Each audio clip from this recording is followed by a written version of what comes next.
अस्सलाम वालेकुम जी सारे जिन्ना परदेसी भाई है वो उम्मीद करें कि सारे ठीक ठाक हो सो।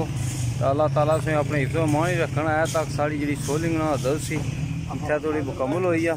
तो यह जनाब यह जी पुली साड़ी डैंपर तोड़ी है सी ये दोबारा बनी है भी।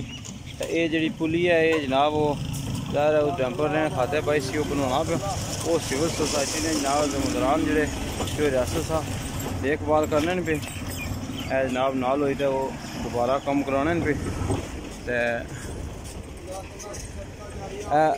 बट टायर सा जनाब इतना चंदा कट्ठा करने पे पैसे। तो सोलिंग साड़ी जी है इधरों अल्लाह ताला की मेहरबानी ना सोलिंग सारी क्लीयर हो गई है।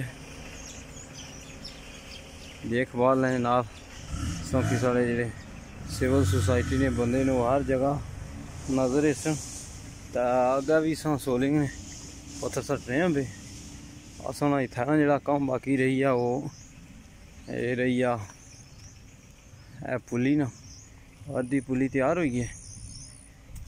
तो वो अगे तक जनाब जी सोलिंग है साड़ी ये सारी हुई है सिर्फ पुली ना कम बाकी है। रोड इस कदर सी कि पैदल जाना मुश्किल सी लेकिन हूँ खट्टा जानिया भी रोड पर रोड तैयार हो गई है तो इस वजह तो खट्टा भी असा खाने इसके उपर।